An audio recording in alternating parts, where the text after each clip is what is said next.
Darling, the sun is shining. Today we're doing the Belém walk. It's a walk around the area of Belém, and we will start with the walk later on, but first we will visit the Monasterio dos Jerónimos. It's the monastery of my husband because his name is Jeroen, and we have tickets, so we will go inside and let's check it out. Now we're inside the incredible Church of Santa Maria, part of the Jerónimos Monastery. This place is over 500 years old and built to honor Vasco da Gama's famous voyage to India. The details here are just stunning. Look at those stone columns that stretch like trees all the way into the ceiling. It's peaceful, grand and filled with history. And yes, Vasco da Gama is actually buried right here too. Very cool.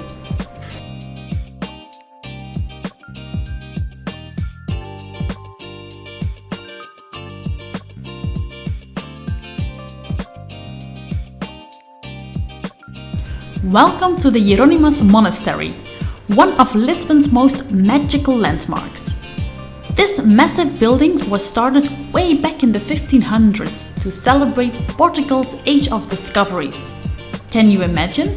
It took almost 100 years to finish.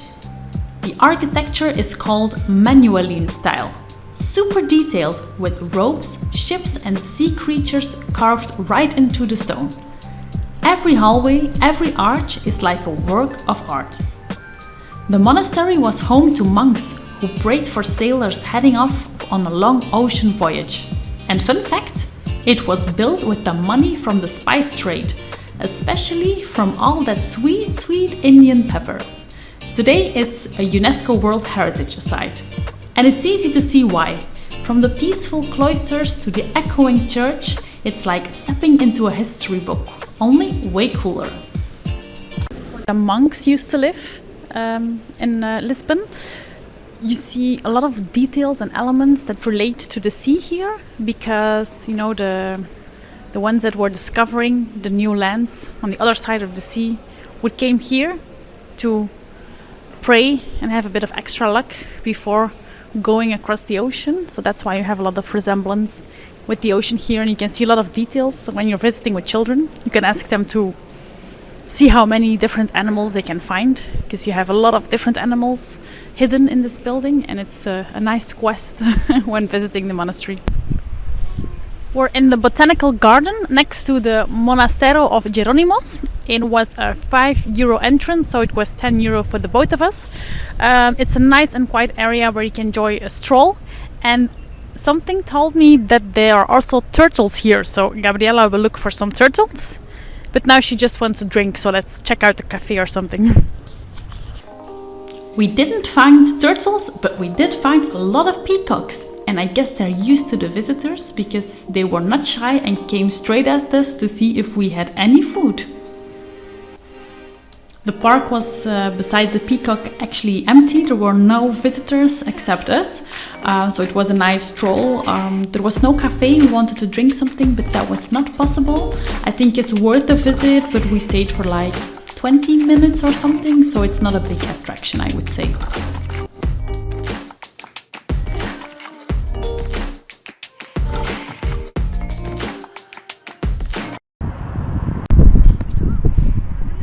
It started a bit to rain, and on this side it looks like we're in the middle of a storm. When you look at that side, it's like wee, nice weather. So I believe in just 2 minutes this will be gone. And it's still 16 degrees, so it's not like we're freezing or something. Just steps from the monastery is the Monument to the Discoveries, shaped like a giant ship. It honors Portugal's great explorers, with Prince Henry leading the way. It's bold, dramatic and right on the river. Perfect for some epic views and photos.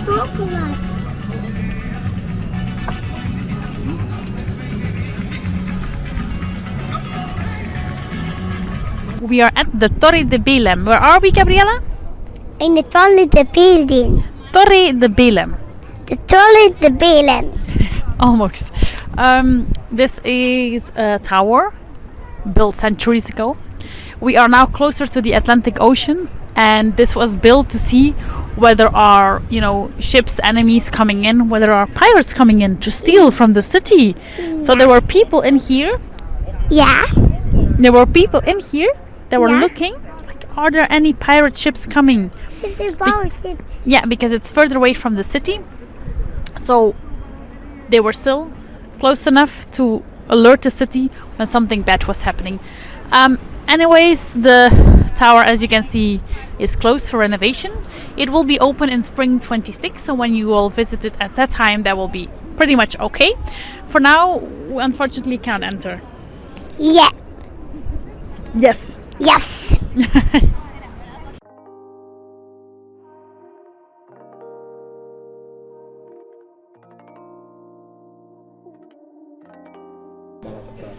Good evening. We are in the Soul Garden. Yes, the Soul Garden. It's one of the 3 restaurants that are hosted in this hotel, and this is where Asian meets Latin. So South American meets Asian food, but we will mainly go for the Asian food. We will order some sushi rolls and have a bao bun and some gyozas. Let's see if we need anything else. They have an extensive wine menu here. So my dear husband will choose a nice bottle out of that one. The vibe here is pretty cool. It's chilly. Normally there's also a DJ set going on, so maybe that will start later on in the evening as well. And they're very kids friendly, so let's see.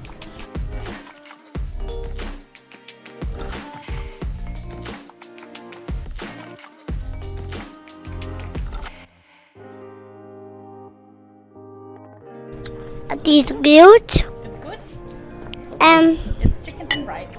I just chicken and rice.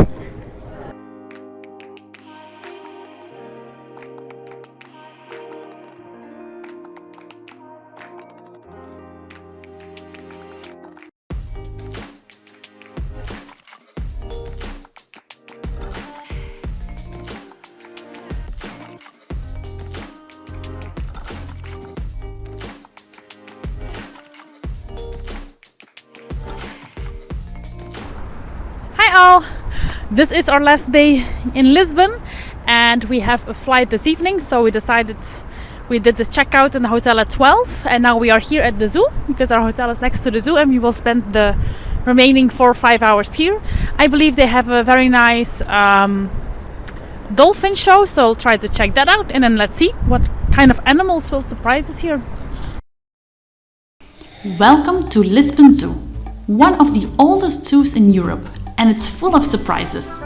From playful monkeys to towering giraffes. It's like a global animal adventure right in the heart of the city. The zoo is super family friendly, with shady paths, fun playgrounds, and even a little cable car that glides right over the animal habitats. The kids love that part. You'll see lions, elephants, dolphins, and more. And the enclosures are beautifully designed to feel natural and open. It's a perfect mix of fun, learning, and wow moments for the whole family.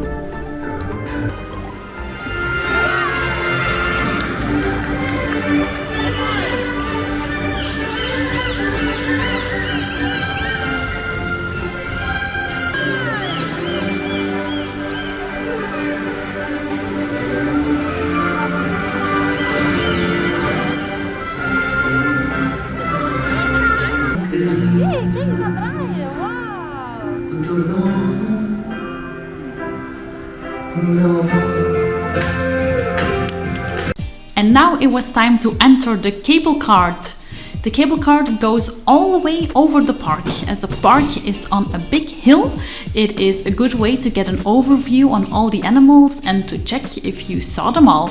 It was a little bit shabby, so I was not too comfortable in the seat, but my daughter really enjoyed it, so you also had nice views of the city from here.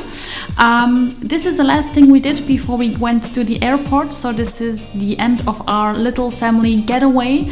To be honest, I really recommend Lisbon in the winter, in December. The Christmas markets are beautiful, the weather is still soft, it is like 16, 17 18 degrees with the sun shining, so that's perfect. For us, it was a perfect getaway before the holiday season really kicks off.